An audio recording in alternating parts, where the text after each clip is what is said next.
Okay, the GPS approach. Let's talk about the GPS approach. Now remember, you can go on, let's clear that. You can go on your ForeFlight on your iPad. You can pick airport. You go to airport, you can pick your airport. You can go to approach.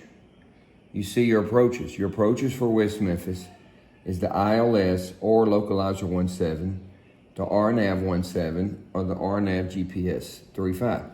So let's look at the RNAV 17. Now, the difference between a GPS approach and ILS approach, the ILS approach is based off, I wouldn't say a radar, but there's actually in the ground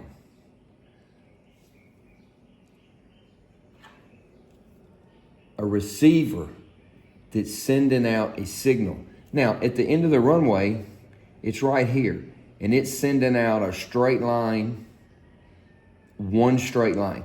So when your airplane comes in here to pick up the ILS, it comes in, and as long as you're on that straight line, if the line gets like this, you fly to it. If it gets like this, you fly to it. And also, on the ILS, coming this way. If it's up here, you gotta go up. If it's down here, you're too high.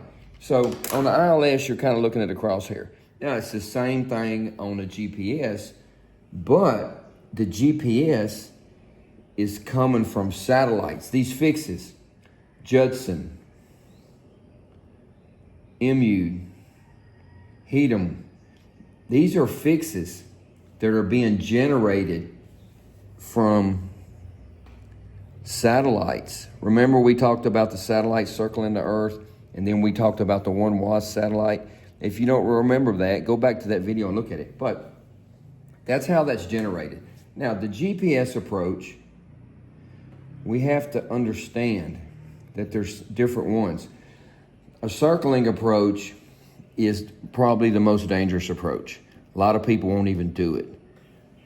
The LNAV MDA, the LNAV is just a GPS that's just a localizer. It's only gonna get you lined up with the runway.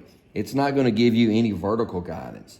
The LNAV VNAV will give you vertical guidance, and it's based on your transponder if you have a good working barometric transponder. The LPV, that only works with WASP.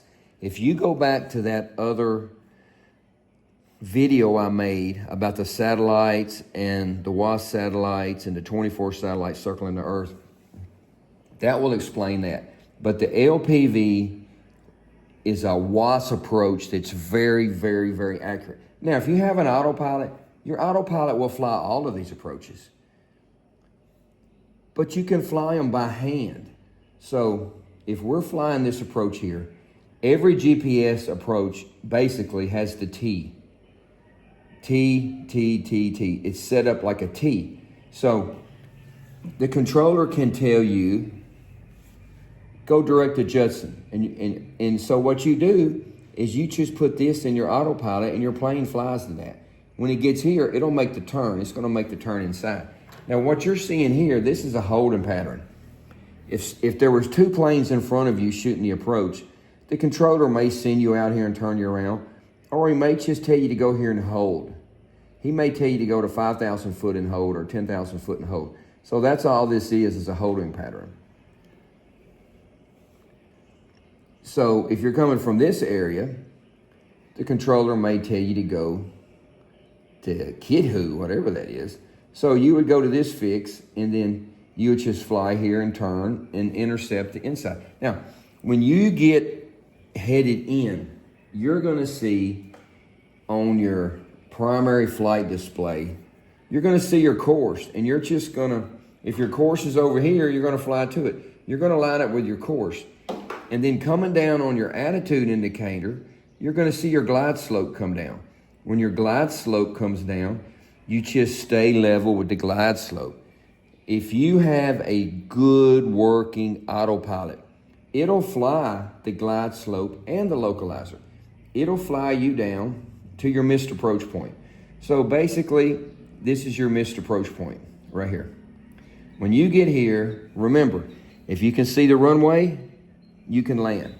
If you can't see the runway, you have to go missed approach. So when you get here, there's three things the pilot's gonna say: landing, continuing, or go around. He's gonna say one of those three things. If he gets here on the GPS or the ILS and he can see anything on the ground, or he can see these lights right here,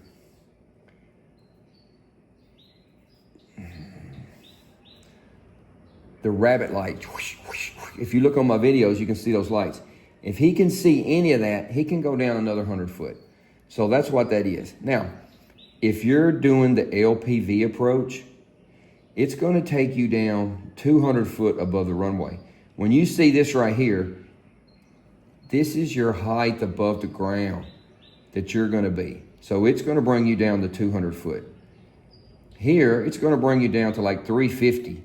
But if you only have LNAV and you don't have the glide slope, you can only go down to 600. This is a decision altitude. This is a minimum descent altitude. So if you only have LNAV, you're going to go down, you're going to fly, you're going to come down to 600 foot, and you're going to keep going until you get to this point right here, which if you have on your GPS, this tuned in, it's going to say 6 miles, 4 miles, 1 mile. When it says 0, that's your missed approach, and you have to go missed approach. So that's the way the GPS approach works. These fixes that you're flying over and that your airplane is going to go to on the autopilot are based off satellites. Your LPV approach right here is based off WAAS. So you have to have WAAS installed on your airplane. If you don't have WAAS installed on your airplane, you can't shoot this approach. So you have to shoot one of these approaches. Now, some of these airports have 6 or 8 different approaches because there's more than just this. But this is what it has for this particular airport, which is West Memphis. So that's the way you shoot the approach. Localizer, ILS is good. It's still used because a lot of the older airplanes, they don't have the new technology. But almost all airplanes now have this new technology. So that's the way the GPS approach works. And the GPS approach is the future. The GPS, the WAAS is the future. The old school of doing the ILS and the VORs, that's kind of getting phased out. So that's the difference between the GPS and the WAAS approach. Now remember, if you have the iPad, you want to get the iPad with cellular data. So remember I showed you that little blue dot? That little blue dot, you can see yourself flying on the approach and gives you better situational awareness, if you understand what I'm saying. So let's see here. Remember, if we go to here and we make this small, because I'm in the Philippines, and this shows exactly where my iPad is. See that blue dot right there? That blue dot is very accurate to where I am right now. That is my house right there. And it is so accurate. It's showing me in the kitchen. That's how accurate it is. Now let me show. Well, I'm not going to be able to do it because I can't take the camera. But that right there is going to show me moving on that instrument approach over here. So if you get an iPad and you get ForeFlight, you're not going to be happy if you don't have cellular. So you have to make sure you have cellular, because that blue dot, everywhere you go, you're going to see it. And you're shooting this approach, you're going to see that whole blue dot. So if you lost all your avionics, you could still fly this approach using the iPad. That's the beauty of the iPad. Because remember, you can do this. You can do this, and you can split this view where you also see the iPad. It's got synthetic vision. The iPad with the ForeFlight has so many things, but the Wi-Fi is not really good enough here to get it. But that's the way the GPS works. If you have any other questions about any other subjects, send me a message. Message me on